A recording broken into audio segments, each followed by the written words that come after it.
Loneliness doesn't always announce itself. Sometimes it just settles into your evenings, into the quiet space between one message and the next. That was how it crept into mine, slow, almost polite. Lucas and I still lived in the same apartment, still shared the same bed, still used the same mugs in the morning. From the outside, nothing had changed. But inside, I felt like I had already moved out. He was always almost home, always just finishing something, always promising tomorrow would be different. I stopped arguing because even my questions felt like interruptions to a life that no longer had space for me. So instead, I found another place to go. The gym became that place.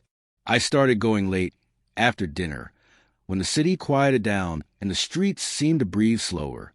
The gym at that hour felt like a different world. Dim lights, distant music, the steady rhythm of machines moving in the background. No conversations, no distractions, just the comfort of motion. I told myself I went there to stay healthy. In truth, I went because it was somewhere I wasn't waiting. That's where I first noticed Ryan. He wasn't loud like the other trainers. No shouting over music, no dramatic energy. He moved with calm purpose, helping clients adjust their posture, counting reps in a steady voice. When he spoke, people listened. When he smiled, it wasn't forced. It was quiet, almost thoughtful. The first time he corrected me, it was simple, a light tap on my elbow. "Try keeping it lower," he said. Nothing flirtatious, nothing personal. But something about the way he said it, like he actually cared whether I got it right, made me feel seen in a way I wasn't used to anymore. Night after night, we crossed paths again. Sometimes it was only a nod. Sometimes a few words about form or breathing. Harmless things, safe things. Still, I found myself timing my routine around when he usually worked. I told myself it didn't mean anything. It didn't have to. At home, Lucas was becoming a voice through walls. Short conversations. Tired smiles. We ate dinner at different times more often than not. I learned not to wait up. At the gym, no one asked why I stayed so late. Ryan never pushed for conversation, which somehow made it easier to talk. One night, while I stretched near the mirrors, he asked how long I'd been training. Another night, he asked what I did for work. Ordinary questions, but he listened to the answers like they mattered. I didn't realize how much I'd missed that until I felt it again. The strange part was the guilt. Nothing had happened. We hadn't crossed any lines. Yet I started editing my stories at home, leaving out details of my nights. I caught myself smiling at my phone after short, meaningless messages from him about gym schedules or miss sessions. I hated that a part of me waited for those messages. One evening, Lucas canceled dinner again. Another late meeting. Another rain check. I didn't argue. I grabbed my jacket and went back to the only place that felt steady. The gym was nearly empty that night. Rain tapped against the windows. The lights seemed softer somehow. I moved through my routine on autopilot, my body working while my thoughts drifted everywhere but the room I was standing in. I didn't notice Ryan watching me until I finished my last set.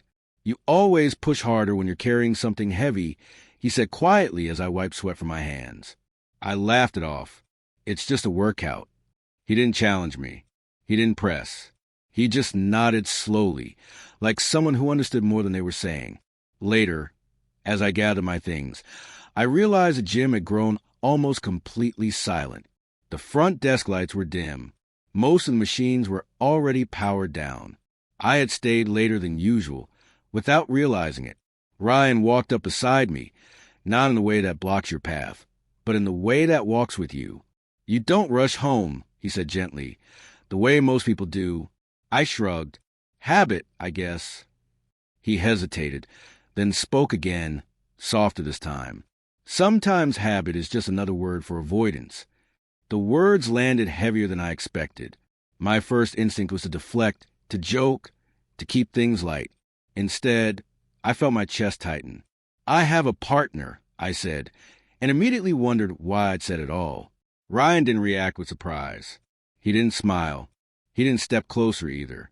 He just nodded once with understanding. That doesn't always mean you're not alone.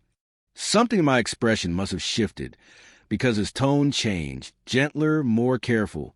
You don't go home because it's late, he said quietly. You go home because it's lonely, right? I had no answer prepared for that. No practice defense. No easy lie. The silence stretched between us. Not uncomfortable, just honest. In that quiet, I realized something unsettling and undeniable. For the first time in a long time, someone had seen through me without trying to take anything from me. And somehow, that made everything feel far more dangerous than if he had. After that night, I told myself things would go back to normal.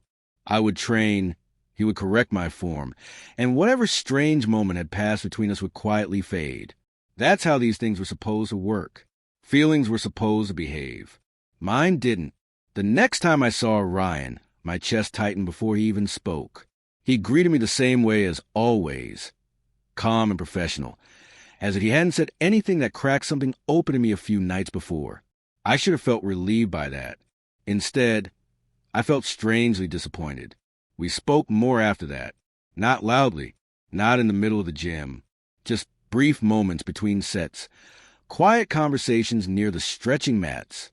He never asked about Lucas directly, but somehow everything I said circled back to the same truth, that I felt unseen in my own life.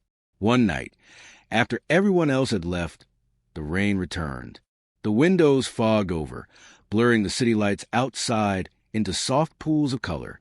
I sat on the floor cooling down, my back against the wall, staring at reflections I barely recognized anymore. Ryan sat a short distance away, leaving space, the way he always did. You ever feel like you're living inside pauses? He asked quietly. Like everything important is happening in the silence, not the noise? I looked at him, surprised by the question. All the time. That was the night I finally spoke the truth out loud. About the missed dinners, the forgotten plans, the way Lucas and I had become two people moving around each other instead of toward each other. I kept my voice steady, but inside everything felt unsteady. Ryan listened without interrupting. When I finished, he exhaled slowly. I kept telling myself I should stop noticing you, he said, that it wasn't fair to either of us. But every night you walked in, a part of me hoped. The word hung between us. Hoped. It wasn't dramatic. It wasn't loud. It was honest. I swallowed. That's dangerous. I know, he replied, which is why I tried not to say anything. We sat there for a long time after that, the machines quiet around us, the rain steady outside. No touching, no sudden movements. Just two people sitting in the truth they had both been avoiding. A week later, the power went out. The gym lights flickered once and vanished, leaving only the glow from emergency strips along the floor. The music cut off. The hum of machines died with it. Everything went still. Ryan checked the front desk and locked the doors for safety, then came back to where I stood near the mirrors, my reflection barely visible in the dim light. For the first time since I had met him, he seemed unsure. It should be back in a few minutes, he said. The storm outside had thickened, rain hitting the glass harder now. The city felt far away. The quiet felt close. This probably isn't professional, he added slowly, but I need to say something before fear talks me out of it again. My pulse picked up. I didn't move. I tried to protect you from me, he said, and I think I already lost. The words weren't dramatic. They weren't rushed. They were careful, like he had practiced them 100 times and still feared them. Something inside me softened so fast it felt like falling. I don't want to be the reason you hurt someone, he continued, and I don't want to be the place you hide. But I can't pretend I don't care. The power returned in a sudden rush of light and sound, but neither of us moved when it did. We stood there, closer than before, still not touching. I was acutely aware of how easy it would be to cross that line, and how impossible it felt not to want to. I didn't fall for your hands. I whispered. I fell for your words. His breath caught. He didn't step forward. Neither did I, but the closeness was already there. That night, I drove home in silence. The city lights blurred through damp windows. My phone stayed dark the whole way. When I walked into the apartment, Lucas was asleep, one arm stretched across my side of the bed, as if he were reaching for someone who had already moved. I stood there for a long time, unable to lie down, unable to leave. Days passed like that. I avoided the gym, avoided my phone, avoided myself. Then one evening, a message finally appeared on the screen. From Ryan. No matter what you choose. I meant every word. I stared at the message until the screen dimmed, and in that moment, I understood the truth I had been circling for weeks. Nothing physical had happened. No line had been crossed in the way the world measured it. But my heart had already stepped somewhere my life had not, and I didn't know how to bring it back. I stayed away from the gym for almost 2 weeks. At first, I told myself it was to clear my head. Then I realized it was because I was afraid. Afraid of what I wanted. Afraid of what I had already felt. Afraid of what waiting too long might cost me. At home, the air between Lucas and me shifted. The distance was no longer quiet. It was noticeable. He started asking questions I had waited too long to answer. Why I seemed distracted. Why I no longer talked about my days. Why my phone never left my hand, but never made me smile around him anymore. One night, he finally said, "Did I lose you already?" The question was gentle. That made it worse. I sat beside him on the couch, the same place we had once planned a future we no longer talked about. My hands trembled as I folded them together. "There's someone else," I said quietly. "Nothing physical. But I won't insult you by pretending that makes it simple." Lucas stared straight ahead for a long time. When he finally looked at me, his eyes weren't angry. They were tired. "So that's why you stopped needing me," he said.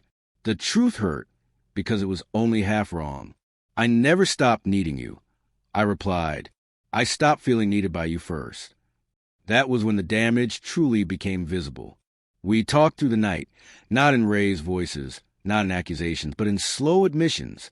The missed moments, the postponed fixes, the way love had faded in small, unnoticed increments until one day it felt unfamiliar.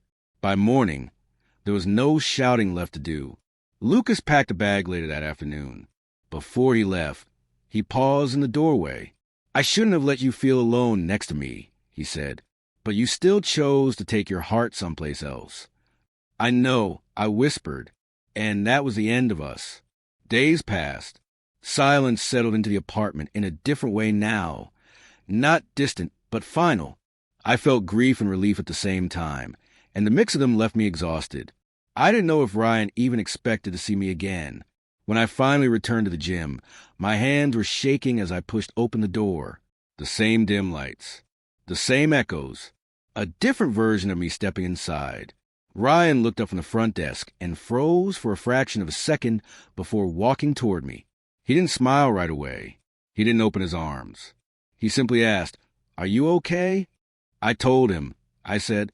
His breath left him slowly. "And he left," I admitted, "not because of you alone, because of everything that led me here." We stood near the edge of the workout floor, the distance between us no longer protected by silence. For the first time, there was nothing hidden between us. "I won't be your escape," Ryan said gently, "and I won't be your reward for losing something either. I care about you, but only if this is clean." That should have scared me. Instead, it steadied me. "I don't want a hiding place," I replied. "I want something honest, even if it starts small, even if it scares me." He held my gaze for a long moment, then nodded once. "Then we start there. No rush. No promises shouted into quiet. Just two people standing in the aftershocks of their choices." Weeks passed. We didn't jump into anything. We talked. We walked. We learned each other without stealing time from someone else's life. I learned the difference between being chosen and being needed, between attention and intention. Sometimes, guilt still surfaced without warning, but it no longer owned my decisions. One evening, as we left the gym together, Ryan held the door open for me, not as a trainer, not as a secret, just as someone choosing to stand beside me in the open. For the first time in a long time, the night didn't feel like a place to hide. And I realized something simple, something steady, something true. Love hadn't arrived with a crash. It arrived with accountability. And that was how I finally knew it was real.